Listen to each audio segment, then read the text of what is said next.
ये video history का है और इसका जो पहला क्वेश्चन है कि पाकिस्तान एक स्वतंत्र राष्ट्र के रूप में कब अस्तित्व में आया। ठीक है, 26 जनवरी 1947, 30 जनवरी 1947, 14 अगस्त 1947 या 15 अगस्त 1947। तो ध्यान दें कि जो पाकिस्तान है वो 14 अगस्त 1947 को एक स्वतंत्र राष्ट्र के रूप में अस्तित्व में आया, जबकि अगर भारत की बात करता तो इसका आंसर हो जाता 15 अगस्त 1947। पाकिस्तान अपना स्वतंत्रता दिवस 14 अगस्त को मनाता है और भारत अपना स्वतंत्रता दिवस 15 अगस्त को मनाता है। ये भी आप याद रखें। ठीक है, अब हम चलते हैं दूसरे प्रश्न की तरफ। दूसरा प्रश्न ये है कि शेर शाह ने चौसा के युद्ध में किसे पराजित किया। तो शेर शाह और हुमायूं के बीच चौसा का युद्ध हुआ था 1539 ईस्वी में। ठीक है ना, और इसमें जो शेर शाह जो है वो हुमायूं को क्या करता है, पराजित करता है। हुमायूं कौन था? तो हुमायूं जो था वो बाबर का पुत्र था। ठीक है, और बाबर का पुत्र क्या नाम था? तो अकबर, और अकबर के पुत्र क्या नाम था? जहांगीर। ठीक है ना, इस तरह से हम अपने तीसरे प्रश्न की तरफ चलेंगे। तीसरा प्रश्न ये है कि अश्वमेध यज्ञ का आयोजन क्यों किया जाता था? शाही संप्रभुता के लिए, व्यापार के लिए, ए और बी दोनों, इनमें से कोई नहीं। तो अश्वमेध यज्ञ का जो आयोजन होता था वो एक राजा अपनी वर्चस्व दिखाने के लिए, अपनी शाही संप्रभुता के लिए आयोजन करता था। ठीक है, इसलिए इस प्रश्न का जो राइट आंसर होना चाहिए वो ए नंबर होना चाहिए। प्रश्न संख्या 4 कि मोहनजोदड़ो किस नदी के किनारे स्थित है? तो मोहनजोदड़ो जो है वो सिंधु नदी के किनारे है। मोहनजोदड़ो का कभी कभी अर्थ पूछा जाता है, तो याद रखें इसे मृतकों का टीला या मुर्दों का टीला के नाम से भी जाना जाता है। ठीक है, मोहनजोदड़ो जो है वो सिंधु घाटी सभ्यता का ढूंढा जाने वाला एक प्रमुख स्थल है। इसकी जो जानकारी हुई थी 1922 में हुई थी। ठीक है ना, याद रखें मोहनजोदड़ो का जो अर्थ होता है वो मुर्दों का टीला होता है और ये सिंधु नदी के किनारे स्थित है। ठीक है, चलिए प्रश्न संख्या 5 है हमारा कि सिंधु सभ्यता में मुहर बनता था। तो सिंधु घाटी सभ्यता जो कि एक शहरी सभ्यता थी, याद रखें, और इसमें जो मोहरे की बात की जाती है तो वो मोहरे सेल खड़ी की बनाई जाती थी। ठीक है ना, प्रश्न संख्या 6 नंबर कि किस भारतीय शासक को नेपोलियन की संज्ञा दी गई है? चंद्रगुप्त मौर्य, कनिष्ठ, समुद्रगुप्त और हर्षवर्धन।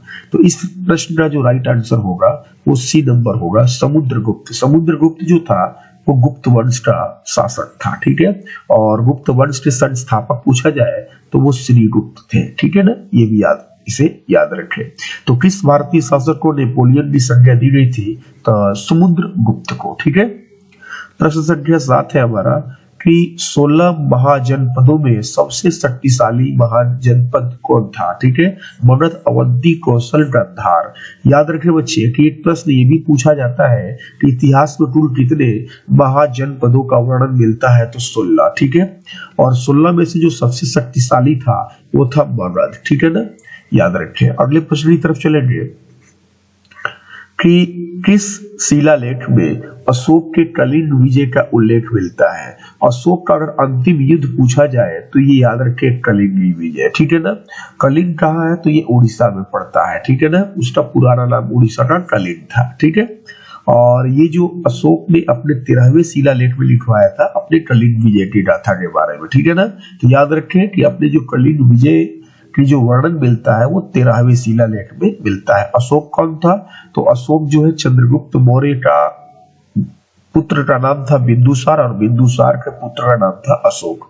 याद रखें, तो इस तरह से अशोक जो था वो चंद्रगुप्त मौर्य का पौत्र होता है। ठीक है, और बिंदुसार का पुत्र होता है। ठीक है, मौर्य वंश का एक राजा था अशोक। ठीक है, क्वेश्चन नंबर 9 कि अर्थशास्त्र की रचना कब हुई थी? तो अर्थशास्त्र की जो रचना हुई थी बच्चे वो 4वीं शताब्दी ईसा पूर्व में हुई थी। अर्थशास्त्र किसके द्वारा लिखा गया है? तो ये चाणक्य के द्वारा लिखा गया है। चाणक्य को हम लोग कौटिल्य के नाम से भी जानते हैं। ठीक है, और इन्हें विष्णुगुप्त के नाम से भी जाना जाता है। ये चंद्रगुप्त मौर्य के प्रधानमंत्री थे, ये भी याद रखें। अर्थशास्त्र एक राजनीतिक पुस्तक है, इसे भी आप याद रखें। ठीक है ना, राजनीतिक पुस्तक है। ठीक है, चलिए अगले प्रश्न की तरफ चलेंगे। प्रश्न संख्या 10 है हमारा कि वज्जी को सामाजिक ग्रंथों में कहा गया है। तो वज्जी कई संघों को मिलाकर बना हुआ था और इसलिए वज्जी को सामाजिक ग्रंथों में गण संघ कहा गया है। वज्जी 16 जो महाजनपद है वो 16 महाजनपदों में से एक है। ठीक है, हम बात करेंगे 11 नंबर कि पाटलिपुत्र नगर की स्थापना की गई थी। तो पाटलिपुत्र नगर की स्थापना जो हुई थी वो उदयन के द्वारा की गई थी। उदयन हर्यक वंश का राजा था। ठीक है ना, याद रखें। अगला मेरा प्रश्न ये है कि कुरुक्षेत्र का युद्ध किसने जीता था। तो कुरुक्षेत्र का जो युद्ध था वो कौरव में और पांडव में हुआ था, आप सभी जानते हैं, लेकिन जो युद्ध जीता था वो पांडव जीता था। ठीक है ना, याद रखें। प्रश्न संख्या 13 की तरफ चलते हैं कि अम्बा और अंबालिका किसकी पत्नियां थी। तो ये जो था ये विचित्र वीर्य की पत्नियां थी। ठीक है ना, एक तरह से यहाँ पर अम्बा अंबिका होना चाहिए, क्योंकि अम्बा की बात हम जब करते हैं तो अम्बा, अंबिका और अंबालिका इन तीनों को काशी के नरेश की 3 पुत्रियां थी और तीनों पुत्रियों को भीष्म जो है अपने साथ लेकर आए थे, अपने सौतेले भाई विचित्र वीर्य से विवाह करवाना चाहते थे। ठीक है ना, तो याद रखें इस तरह से मेरा जो आंसर होना चाहिए वो विचित्र वीर्य होना चाहिए। ठीक है, प्रश्न संख्या 14 नंबर है कि द्रौपदी किसकी पत्नी थी। तो द्रौपदी जो थी वो पांडवों की पत्नी थी। ठीक है, तो पांडवों में अर्जुन, युधिष्ठिर, सहदेव सब आ जाएंगे, इसलिए इस प्रश्न का जो राइट आंसर होना चाहिए वो डी नंबर होना चाहिए। ठीक है, अगला प्रश्न है कि महाभारत के किस पर्व में वर्ण व्यवस्था का उल्लेख मिलता है। तो कुल महाभारत में अगर पूछा जाए कि कुल पर्व कितने हैं तो 18 पर्व है। ठीक है, महाभारत कितने दिनों तक चला था अगर ये पूछा जाए तो ये भी याद रखें 18 दिनों तक चला था। पूछा जाए कि आपसे कि पुराणों की संख्या कितनी है तो पुराणों की संख्या भी 18 है। ठीक है ना, इसे याद रखें। तो ये कह रहे हैं कि महाभारत के किस पर्व में वर्ण व्यवस्था का उल्लेख मिलता है। तो इसका प्रश्न का राइट आंसर होगा सी नंबर, शांति पर्व। आपने सुना होगा वर्ण व्यवस्था की बात कि जो ब्राह्मण, क्षत्रिय, वैश्य और शूद्र। ठीक है ना, अगला मेरा प्रश्न ये है कि सांची का स्तूप किस धर्म से संबंधित है। तो जो सांची का स्तूप है बच्चे वो बौद्ध धर्म से संबंधित है और ये स्तूप मध्य प्रदेश में है। ठीक है ना, सांची कहां पड़ता है तो मध्य प्रदेश में। श्वेतांबर और दिगंबर का संबंध किस धर्म से है। तो श्वेतांबर और दिगंबर। ठीक है ना, तो ये जो श्वेतांबर है, दिगंबर है, एक होता है हीनयान और महायान। वो जो था आपका हीनयान और महायान वो बौद्ध धर्म से हो जाएगा, लेकिन जो श्वेतांबर और दिगंबर की बात की जाती है ना तो वो हो जाएगा आपका जैन धर्म से। ठीक है ना, चलिए अगले प्रश्न की तरफ चलते हैं कि प्रारंभिक बौद्ध धार्मिक ग्रंथ किस भाषा में लिखे गए थे। तो ये पाली भाषा में लिखे गए थे, याद रखें बच्चे। ठीक है, 19 नंबर मेरा प्रश्न है कि बौद्ध साहित्य मुख्य रूप से लिखा गया था। तो इस प्रश्न का भी राइट आंसर होना चाहिए पाली में। ठीक है, प्रश्न संख्या 20 नंबर की बात हम करते हैं कि कुंडल वन यानी कश्मीर में जो पड़ता है चतुर्थ बौद्ध संगति किस शासक के काल में हुई थी। तो जो पहला बौद्ध संगति जो हुई थी, 4 बौद्ध संगतियां हुई थी बच्चे, याद रखें। और जो पहला हुई थी वो अजात शत्रु के समय में हुई थी पहला, और दूसरा जो हुआ था वो अशोक के समय हुआ था, कालाशोक। और जो तीसरा हुआ था वो अशोक के समय में, और जो चौथा हुआ था वो कनिष्ठ के समय में हुआ था। तो हमसे पूछा है चतुर्थ। ठीक है, इसलिए इस प्रश्न का जो राइट आंसर होना चाहिए वो बी नंबर यानी कनिष्ठ। अगर पहला पूछता तो अजात शत्रु, और दूसरा पूछता तो कालाशोक, और तीसरा पूछता तो अशोक हो जाता। ठीक है, अब हम 21 प्रश्न की तरफ चलते हैं। 21 प्रश्न ये कि हीनयानी पुस्तकें किस भाषा में है। तो याद रखें बच्चे कि हीनयानी पुस्तकें जो है, पहली बात यह है कि ये हीनयान महायान का जो संबंध होता है वो बौद्ध धर्म से होता है। तो हीनयानी जो पुस्तकें हैं वो बौद्ध पाली भाषा से संबंधित है, याद रखें। ठीक है, क्योंकि ये भाषा पूछा है, लैंग्वेज पूछा है, धर्म आपसे नहीं पूछा है, तो पाली भाषा से। ठीक है, 22 नंबर मेरा प्रश्न ये कि महावीर स्वामी की जो पुत्री थी अनुज्या प्रियदर्शना, उनका विवाह किससे हुआ था। तो महावीर स्वामी जो थे वो जैन धर्म के 26वें तीर्थंकर थे, आपको पता है, और ये वास्तविक तीर्थंकर भी माने जाते हैं। ठीक है ना, और जैन धर्म की बात हम करते हैं तो जैन धर्म को अगर आगे किसी ने बढ़ाया है तो वो आपने महावीर स्वामी को ही आपने सुना होगा। इसीलिए इनको महावीर स्वामी को वास्तविक संस्थापक की संज्ञा दी जाती है। और इनकी जो पुत्री का नाम पूछे तो अनोजिया प्रियदर्शना, ये भी आप इसे याद रखें। और इनकी जो शादी हुई थी जमाली से हुई थी, ठीक है ना, याद रखें आप। अगला प्रश्न है कि अल-बरूनी किसके साथ भारत आया था? तो जो अल-बरूनी था वो महमूद गजनवी के साथ भारत आया था, ठीक है ना।